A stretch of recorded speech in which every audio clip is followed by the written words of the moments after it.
ശുഭദിനം സുഹൃത്തുക്കളെ.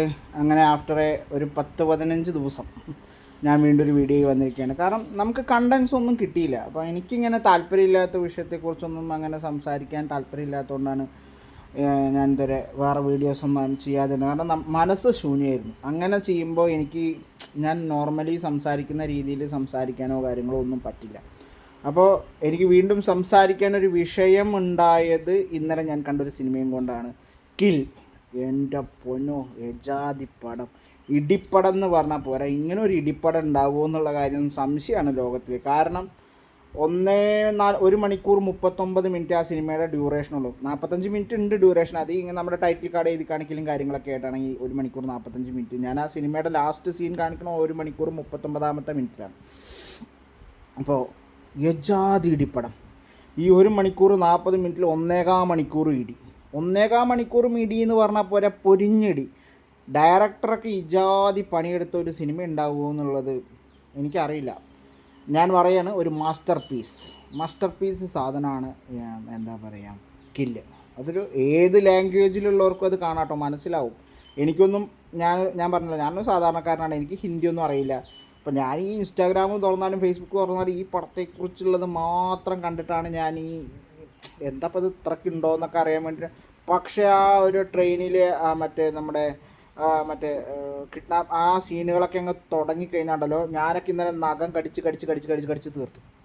കാരണം അജാതി പടം പറഞ്ഞാൽ ഇതൊക്കെ തിയേറ്റർ എക്സ്പീരിയൻസ് വേറെ ലെവലാണ് കേട്ടോ, മിസ് ചെയ്യരുത്. അപ്പോൾ എനിക്കിത്രേ പറയാനുള്ളൂ. സൂപ്പർ പടം, മാസ്റ്റർ പീസ്. ഞാൻ പറയും ഭ്രമയുഗം എന്ന് പറയുന്ന സിനിമ ഒരു മാസ്റ്റർ പീസായിരുന്നു. അതൊക്കെ ലൈഫിൽ വൺസ് സംഭവിക്കുന്ന സിനിമ. ആ ഡയറക്ടർക്ക് പോലും പിന്നെ അതുപോലൊരു സാധനം ഉണ്ടാക്കാൻ പറ്റില്ല. നമ്മുടെ ഉദാഹരണം പറയുകയാണെങ്കിൽ രഞ്ജിത് ശങ്കറിൻ്റെ പാസഞ്ചർ അത്തരത്തിലൊരു സിനിമയാണ് മാസ്റ്റർ പീസ്. പിന്നീട് അതുപോലൊരു സിനിമ അയാൾക്ക് ചെയ്യാൻ സാധിക്കില്ല, അത് യാദർശികമായി സംഭവിച്ചു പോകുന്നതാണ്. അതുപോലെ തന്നെ ഈ ഡയറക്ടറിന് ഇനി ഇതുപോലൊരു സിനിമ ചിലപ്പോൾ ചെയ്യാൻ അയാൾക്ക് പറ്റും. കാരണം ഒരു സിനിമയിൽ 1 മണിക്കൂർ 40 മിനിറ്റിൽ 1.25 മണിക്കൂർ ഇടി ഒരു പോസിബിൾ അല്ല. ഇതൊക്കെ എങ്ങനെ സംഭവിക്കണമെന്ന് വെച്ചാൽ സംഭവിച്ചു പോകുന്നതാണ്. അത്തരത്തിലൊരു സിനിമയാണ് കില്ല്. മിസ് ചെയ്യരുതാരും. കാണണം പറഞ്ഞാൽ മസ്റ്റ് വാച്ചബിൾ ഫിലിമാണ്.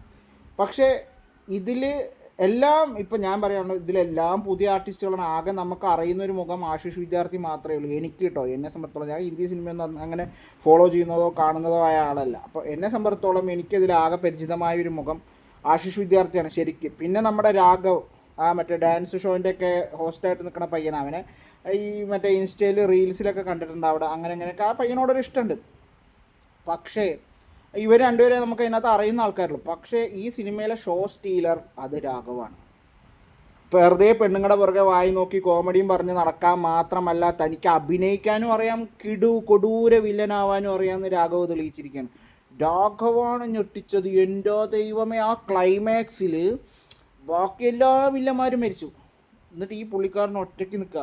അപ്പോഴും ആ ആറ്റിറ്റ്യൂഡ്, സ്വാഗ്, ഡയലോഗ് ഡെലിവറി, ആ പെർഫോമൻസ്, നായകനൊക്കെ കംപ്ലീറ്റ്ലി പുള്ളിക്കാരൻ ഒന്നുമില്ലാണ്ടാക്കി. ശരിക്കും പറയാം, ആ സിനിമയിലെ ഷോ സ്റ്റീലർ രാഘവാണ്. രാഘവിന് വേണ്ടിയിട്ടാണ് സത്യം പറഞ്ഞാൽ ആ സിനിമ കണ്ടത്. എന്താ പുള്ളിക്കാരൻ്റെ പ്രകടനം, ആകുമ്പോൾ വേറെ ലെവല്.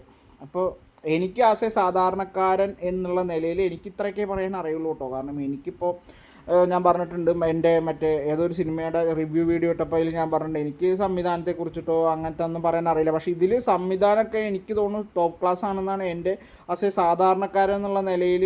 സിനിമാറ്റോഗ്രാഫി ഇതൊക്കെ വേറെ ലെവലാണ്. പക്ഷേ എനിക്കങ്ങനെ ബാക്ക്ഗ്രൗണ്ട് മ്യൂസിക് എനിക്കങ്ങോട്ട് കൊടൂരായിട്ട് തോന്നിയില്ല. പക്ഷേ ഓക്കെയാണ്. പക്ഷേ ഡയറക്ഷനും സിനിമാറ്റോഗ്രാഫിയൊക്കെ ഇതിൻ്റെ വേറെ ലെവലാണ്. അവരെ നന്നായി പണിയെടുത്തിട്ടുണ്ട്. സൂപ്പർ പടമാണ്. രാഘവിന് വേണ്ടിയിട്ട് ഈ സിനിമ കാണാം. അതിൽ വില്ലൻ ഷോ സ്റ്റീലർ രാഘവാണ്, ഒന്നും പറയാനില്ല. എൻ്റെ പൊന്നോ, എജാതി പ്രകടനം പഹേ. എനിക്ക് കാരണം ഇപ്പോൾ നമ്മുടെ സുരാജേട്ടൻ, ഒരു ഉദാഹരണം പറഞ്ഞാൽ സുരാജേട്ടനെ നമ്മുടെ എബ്രിഡ് ഷെയ്ൻ്റെ കയ്യിൽ കിട്ടി. ആ പോലീസ് ആക്ഷൻ ഹീറോ ബിജു സിനിമയിൽ അത്തരം ഒരു പ്രകടനം സുരാജേട്ടൻ നടത്തിയിട്ടില്ലായിരുന്നെങ്കിൽ പിന്നീട് നമ്മൾ കണ്ട സുരാജേട്ടൻ ഉണ്ടാവില്ലായിരുന്നു. അതേപോലെ തന്നെ രാഘവിൻ്റെയൊക്കെ ട്രാൻസ്ഫോർമേഷൻ എന്ന് പറഞ്ഞു കഴിഞ്ഞാൽ വേറെ ലെവലിലേക്കാണ് ട്രാൻസ്ഫോർമേഷൻ ചെയ്തിട്ട് ആ ഡയറക്ടർ കൊണ്ടുവച്ചിരിക്കുന്നത്, ആ പ്ലേസ് ചെയ്തിരിക്കുന്നത്. എന്താ വെച്ചിട്ടാ പുള്ളിക്കാരൻ, ഒരു രക്ഷയില്ല. ഇപ്പോൾ ഈ സിനിമ മസ്റ്റ് വാച്ചബിൾ ഫിലിമാണ്. എൻ്റെ റേറ്റിംഗ് ഒക്കെ എന്നെ സംബന്ധിച്ചിടത്തോളം 10 ഔട്ട് ഓഫ് 10 തന്നെ ഞാൻ കൊടുക്കും ഈ സിനിമയ്ക്ക്. അജാതി പ്രകടനമാണ്, സംവിധാനം. ഞാൻ അങ്ങനെ പറയുന്ന ആളല്ല, കാരണം ഞാൻ അങ്ങനെ ഭയങ്കര സിനിമ ഇഷ്ടപ്പെടുന്ന ആളാണ്, സിനിമ കാണും, അത്രയേ ഉള്ളൂ. എൻ്റെ ഒരു ഇത് വെച്ചിട്ട് എനിക്ക് ബാക്ക്ഗ്രൗണ്ട് മ്യൂസിക് അങ്ങനെ ഭയങ്കര കൊടൂരമായിട്ട് തോന്നിയില്ല. അതൊന്നും കൂടി കൊടൂരാക്കുകയാണെങ്കിൽ സിനിമ വേറെ റേഞ്ചിക്ക് പോയായിരുന്നു. ബാക്കിയൊക്കെ പക്കയാണ്, ഒന്നും പറയാനില്ല. പടം എല്ലാവരും കാണണം 100% കാണണം. സൂപ്പർ.